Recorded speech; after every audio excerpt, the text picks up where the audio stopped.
Definitely a nice thing about living in Bacolod is the transportation. There are these big Jeep buses everywhere that can take you anywhere. As long as you look at the side of them and know what place you're trying to get to and whether it or not it's on that route, you can just jump on a jeepney, take out your coin, and pass it along the row of passengers to the guy up front.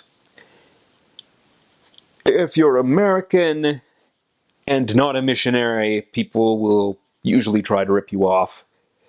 If you're a new missionary, just follow the leader, follow what your senior companion, how much coin he takes and then passes to the driver.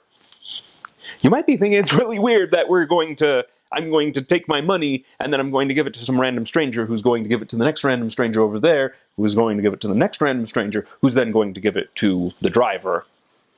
And sometimes there's this guy who's walking right down the middle of this really crowded jeepney or bus who will be just walking up and down and grabbing everyone's money and then giving it to the driver at the front.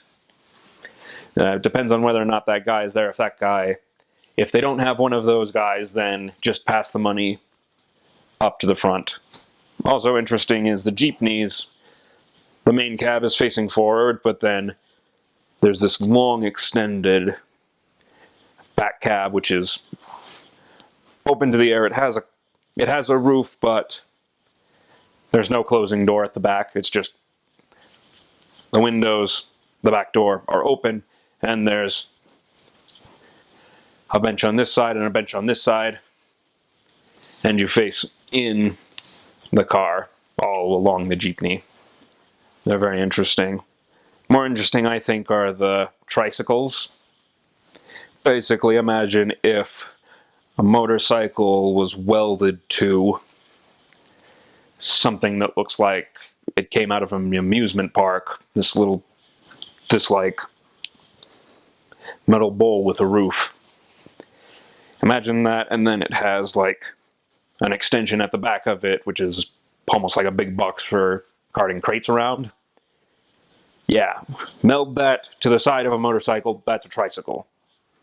There's the motorcycle, and then there's a wheel over here, and then there's this cab thing in between them.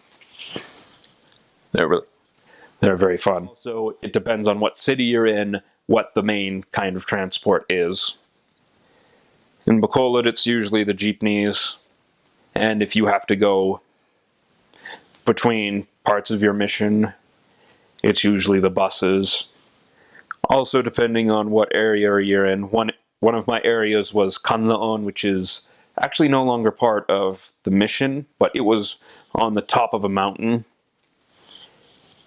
And the main public transport there was people's motorcycles.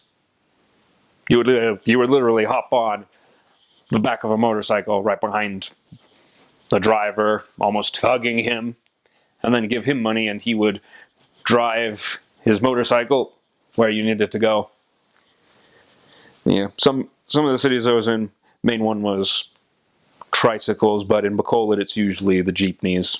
They go along certain streets and routes, which they will have printed nicely on the sides of the jeepneys, like what the endpoints of the route usually are, or what the main streets are that it touches. Weather, it's always humid. Sometimes it rains, mostly it's sunny all day, every day.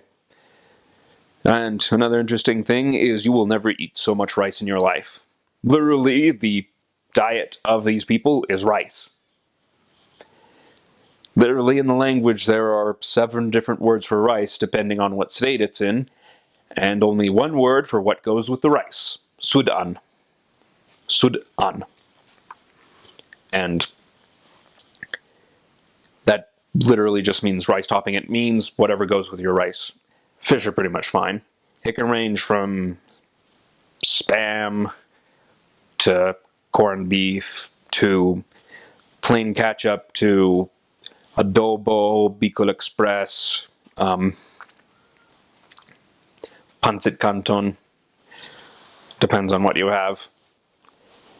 And food is very cheap there. It's very easy to cook because fruits and vegetables are very cheap, and meat is a pretty reasonable price.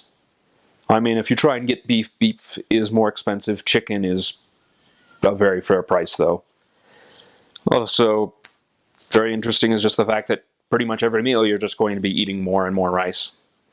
And also, depending on where you are, you might be eating the rice with your hands, or you might be eating it with a spoon and a fork.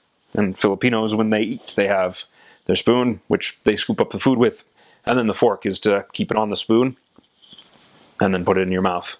I mean, living in Bacolod, they usually have nicer apartments just because it's a city, but still, it's usually... the niceties are usually a lot cheaper and smaller than you would think. The way you normally shower day to day is you'll have a faucet and then a giant bucket.